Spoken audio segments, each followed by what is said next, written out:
Hello, everyone, and welcome to Playfair Mining's live summit today. Hosted by Six, I'm joined by Don Moore, CEO and Director of Playfair Mining, as well as Neil Briggs, their Director.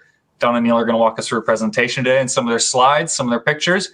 You can submit questions at any time using the Q&A panel found on the right-hand screen. We'll get to those later. But as always, this summit is being recorded. It'll be available to watch on Six.com in the coming days.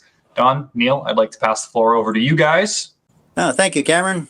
Well, first of all, for all of you that are out there listening to us, thank you for listening. It's a nice summer day on the West Coast. It's the middle of summer. There's lots of other things we'd rather be doing.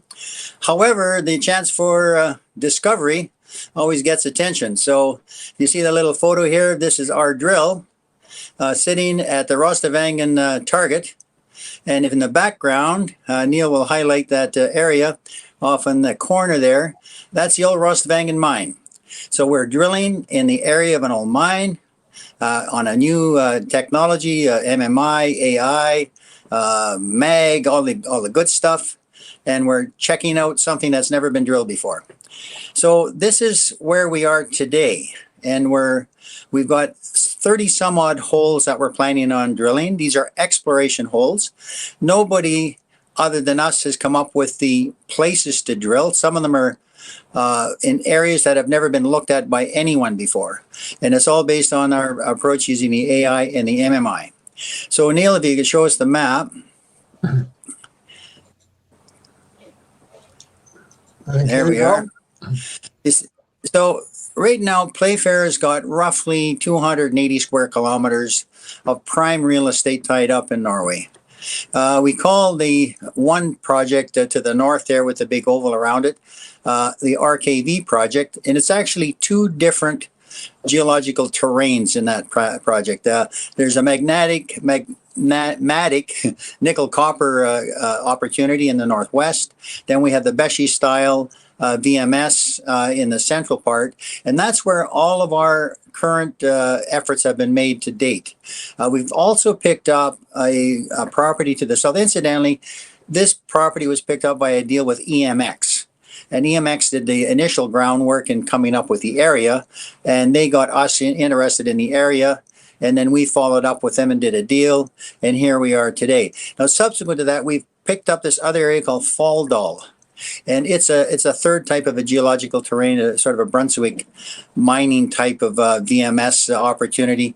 We know that there's mines down in that part of the world that have had up to 7 grams gold in some of their stopes, which is really unusual. We have not seen any gold at all up in the upper in the Beshi style district at all. So we're really looking forward to getting going down there, but we haven't really started yet. We're sitting in the data collecting point at the moment.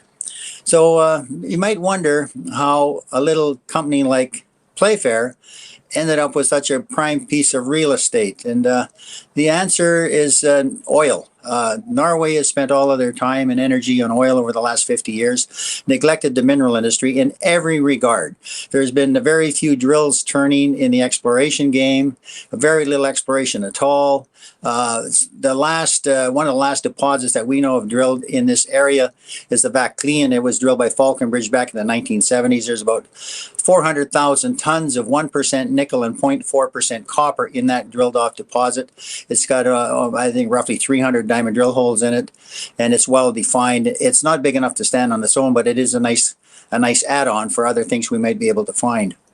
So as we've gone through the summer, we had a lot of learning to do in terms of operating in Norway. Norway, part of the challenges there are their laws and their off-road permitting, and the number of people that have to be happy before issuing off-road permits. And we've been very successful in doing that. We originally wanted to use a track drill, but we couldn't make our way doing that.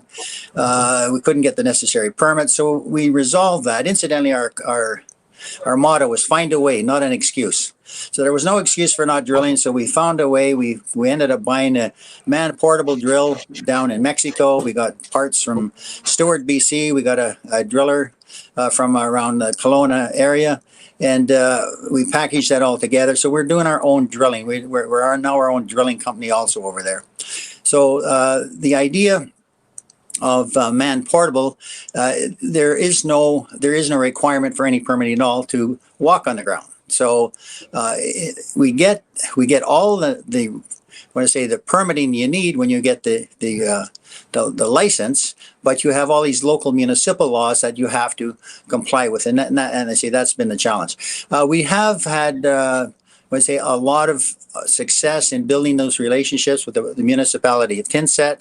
The administrator has now granted us ATV permits. We are actually, as of tomorrow, going to be using a helicopter permit that was granted to us a while back. We have one tough access area, and that's the Cletton opportunity, which we're going to start drilling next week. So the helicopter will be moving our packages in there, I'd say, starting tomorrow.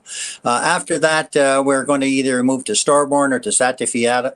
I'm not sure which at this stage of the game. We make our mind up on the fly, depending on logistics. Our crew over there, our Canadian crew, with some assistance from the local people around Tinset, we call them the muscle guys, help us move the drill when we're doing the man portable drilling, moving stuff.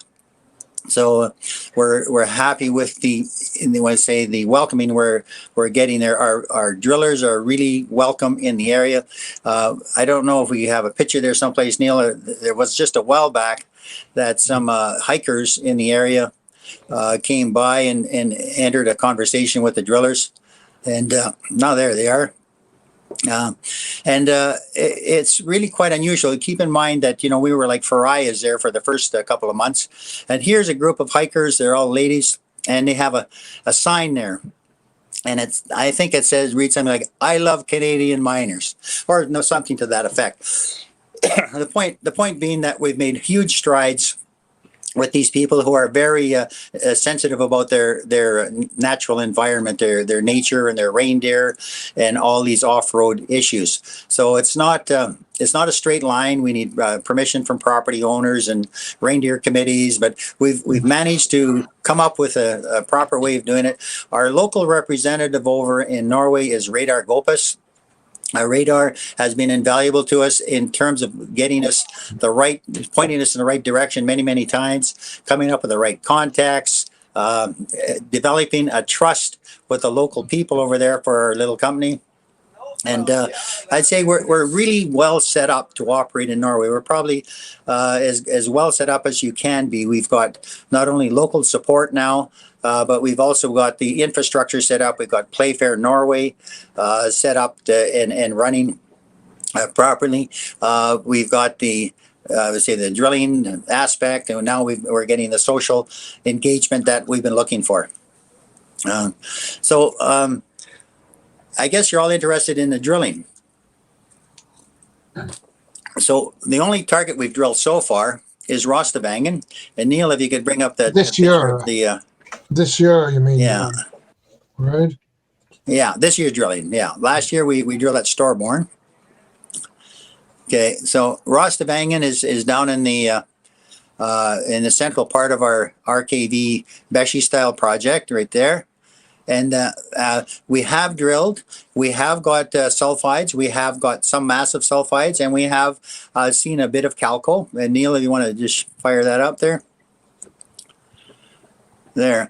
So we're in the, I want to say, an area where there is copper. Our MMI anomaly has put us in the right spot. Keep in mind we started with roughly 300 square kilometers and picking these drill holes, and we're actually drilling holes where there's some copper. So it's really encouraging to us to see that our methodology is working. There's idiosyncrasies with the MMI. When we're in the field, you must remember that MMI was typically used in very dry climates, but in these moist environments, it's full of trickery. And we're figuring that out. And we now are readjusting the way we're drilling our holes and how we're drilling them and where we think the sweet spot within the MMI anomalies are. And this is all evolving. We are really, when I say explorers in the sense that we're using new technology like the AI and the MMI to put us here. And we're also having to interpret the results that we're seeing from these technologies. So in that regard, I think we're the first to try this method. So we have our fingers crossed that this will lead us to more interesting sulfides, a lot more than we've seen to date. And this would be viewed as sort of the first level of exploration in this massive land package. This neat thing about the whole package, there's 3 different types of geological terrains. I mentioned the magmatic at the north, the Beshi style, and the Brunswick Bathurst style at the bottom. And each of them represents a different kind of opportunity. So over the coming years, given a major measure of success and financing capabilities, we see this area as being a really high potential area for numerous discoveries. There's a number of past producing mines in the area. The one on Foldall, which I say had the up to 7 grams of gold in some of their stopes, is causes a new level of interest in that part of the world. The Rostvangen was operated at about 2.65% copper back in the early 1900s, and when it shut down because the price of copper collapsed. We haven't gone back into that Rostvangen area with any drill holes yet. It's a target that we can go back looking at, but we're going to want to have a bigger drill before we tackle something like that. We're going to have to drill deeper holes to chase the down dip extensions. We think we know where they left off. We think we know where there was some resources left in the mine when it was shut down as a result of bankruptcy, and it is a target that we do want to go back to. Rostvangen also was developing concurrently a project called Fallsdal. What was it called, Neil? Borshahole. Borshahole was meant to be the next place that Rostvangen would get rock from for their mill. And they had had 80 men working there from 1916 to 1920, and they developed an adit. They did some cross cutting on a deposit. They drilled some holes. In excuse me, a little drink of water here. 1946 NGU, geologists estimated some 2 million tons of 2% copper there. Real arm-swinging number, not to be relied on. The point being that Rostvangen was looking to mine that deposit, and of course, in those 50 years, it got put into a landscape protection area. It's not impossible to get at, but it's more difficult. So we left that, I would say, as a more complex to a day where we're stronger and can afford to spend the time and energy needed to actually get in there and look at that particular project. I don't know if I've sort of left anything out. I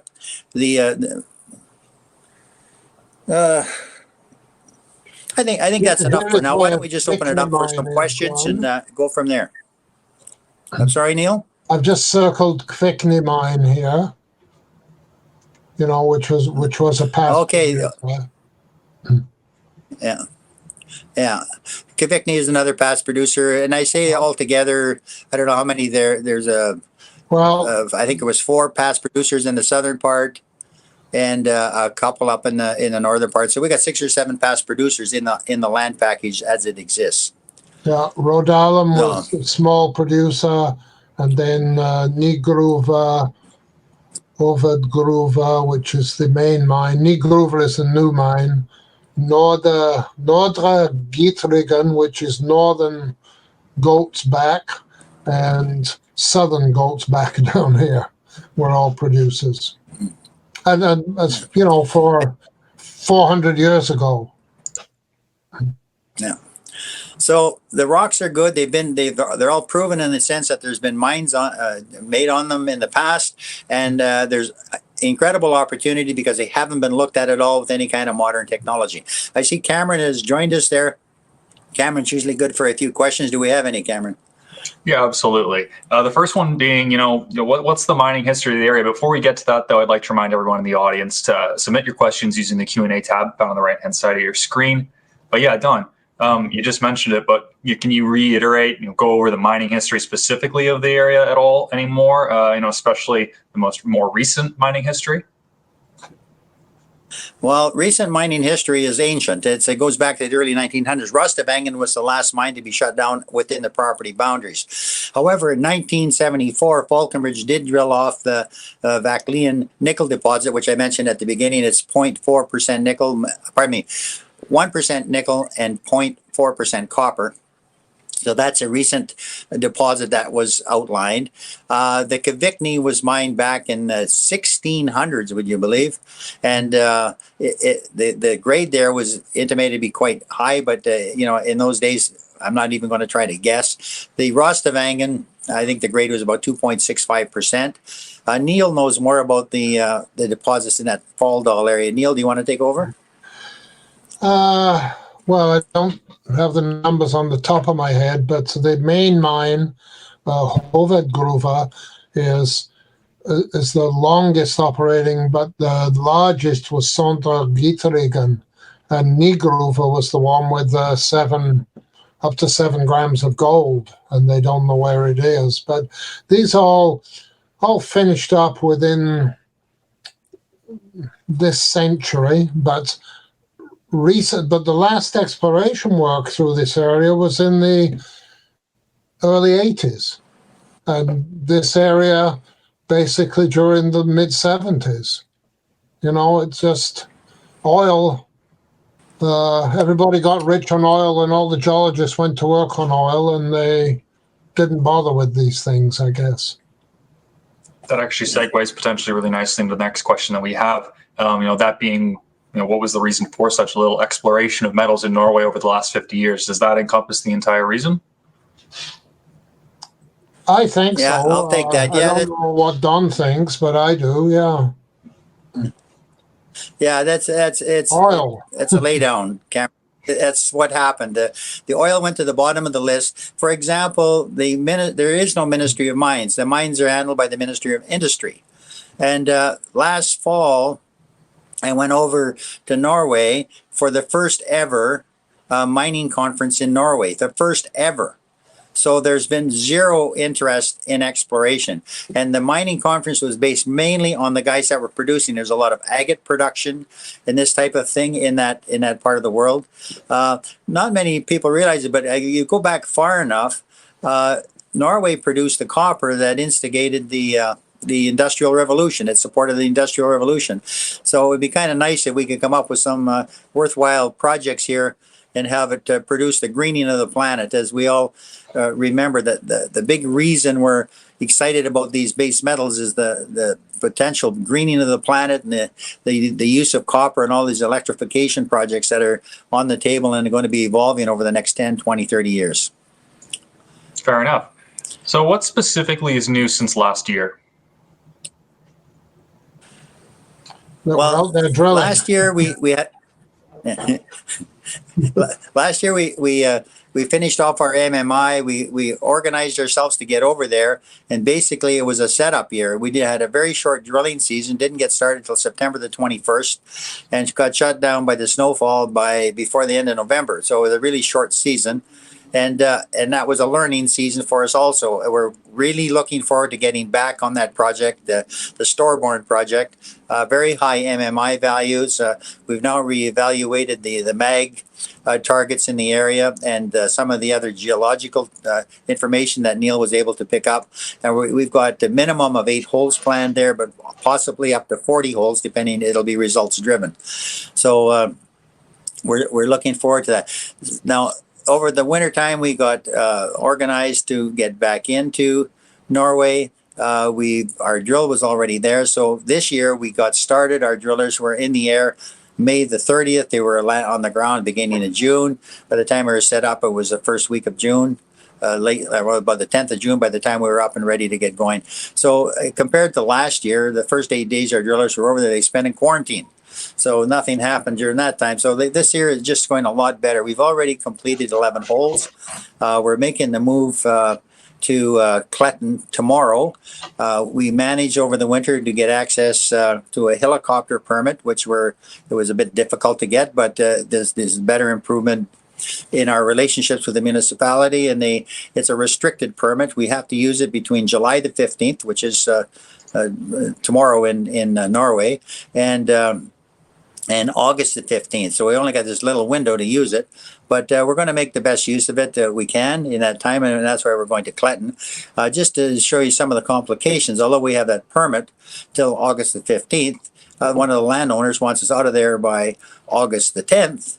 In order to so we can go hunt reindeer. So there's still issues that have to be addressed. Now going back to this mining conference, there is a major movement to redefine the Mining Act and to come up with laws that will make mining exploration much more accessible and easy. And one of the main things is the ability for the DMF to just grant an exemption to all these local off-road permits that are required by local municipal laws. And there's other examples. The forestry industry already has one. The hydro has one. The Sami have one. The hydro lines have one. So it's possible to get these type of exemptions, and we're hopeful that this new legislation, which will be coming down the pike, will address these issues. We're really quite optimistic. At this conference last year, we were showing pictures of us drawing our drill up the hill with horses. A couple of the parliamentarians that were at the conference were quite shocked by such a medieval type of equipment being used in modern Norway, the country with 40 or 50% electric cars already, and here we are using horses to look for more metal to keep the project going, or keep the greening going. So I think we have a really good chance of seeing some positive action in that regard, and I would think it's not going to be too long. It won't be anything before this fall. It's not going to help us right now. We just have to be good about what we do and keep everybody on side as we go along. But as of right now, we're happy. All right. Leading into that, when do you expect assay results then? Well, I think it'll be the fall sometime. That's all I can say at the minute. We're logging. We haven't started cutting core yet, and the lab backlog will be the same as last year, so it'll be sometime in the fall. Best I can say. All right, fair enough. Now, Neil, you and I mean both of you, but when you've been referring, especially this map, what do you mean when you refer to 3 separate geological areas? Okay, can I handle that? First of all, I've become aware of the word terrain, okay? And the word terrain, if you spell it Terrane,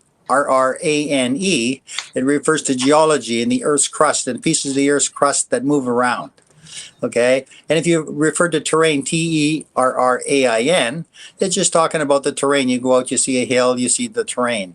So in this case, there's 3 separate types of terrain, geological terrain, that are enclosed in this land package, and it's that's what we mean when we say there's 3 different types of geological terrain to look for different types of opportunity. Each of these terrains has a different sort of background to them, and they provide a different kind of opportunity. So we're just scratching the surface of this project, and we've so far only been looking at the Rostvangen, or pardon me, the RKV Beshi style part of this opportunity. So there's going to be a long future here for us. And mind you, as we look at stock markets and the ability to finance, it's going to be ability to finance that will be the thing that sort of governs how fast we can move ahead on this project.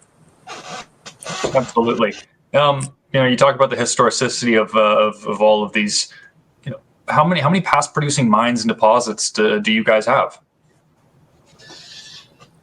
Well, as you said earlier, it's probably roughly 7. Roughly 7 different projects. 4, 5, 6, 7, 8. I guess. Oh, there's 8. Kvikne. Yeah. There was a small amount of mining at Borsjeho. Rostvangen, Rodalen was mined in the 1750s. Nygruva was in the 1747, I think. No, this was 1747, Hovedgruva, Nygruva was the new one, 1783.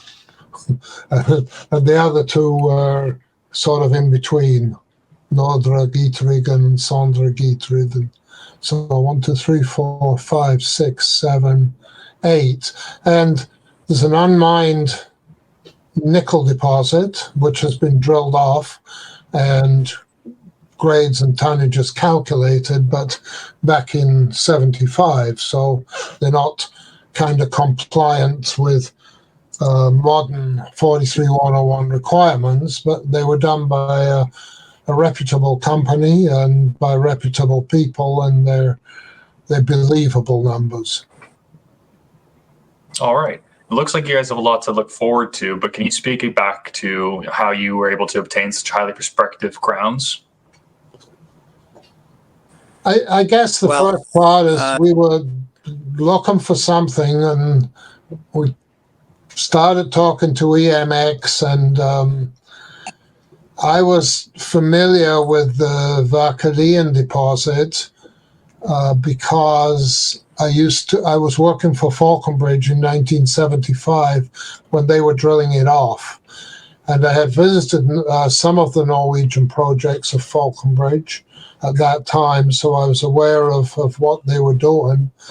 And we saw this as a big opportunity, the RKV, this northern one here. We saw this as a big, as a big opportunity that hadn't been explored for like 50 years. And so we started with that. Once we got going on that and were comfortable with that, we started to look around and found this project down, these old mines down here, which were open for staking. So we just staked them and just acquired them straight up, 100%. No royalties. I think the big thing, Cam, is that there was no competition in acquiring this ground. EMX walked in and got this basically with no competition at all, and we did our deal with them. And then further that, there's still no active exploration game happening in Norway. It's just starting to light up now. And there's more companies starting to look and to start to accumulate some of the different opportunities throughout the country. It's a big country. It goes a long ways from north to south. Incidentally, we're operating north of 60 here. So in Canada, that would be a dreadful thing. But over here, we're in the middle of lots of infrastructure and people and towns and maybe a few reindeer. So we're in a great physical position to, if we get lucky, there's lots of backdrop and infrastructure ready to go. All right, exciting.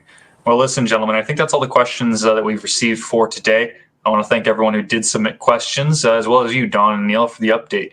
If you didn't get a chance to ask a question, or if you think of one later, you can find more information on playfairmining.com. But Don, I want to hand things back to you for some closing remarks before we wrap up the day. Well, in closing, it's a really exciting time for the company. We got a lot of holes to drill this summer, and we're getting very efficient at doing it. We all got our fingers crossed that we're going to have something worthwhile to tell you this fall. We're wide open for conversation. If any of you would like to talk to either Neil or I personally, my phone number is readily available at 604-377-9220. And anybody that wants to contact me is welcome to do so. I'm looking forward to talking to everybody again and later on in the drilling season. And let's keep our fingers crossed that we've got something really exciting to tell you.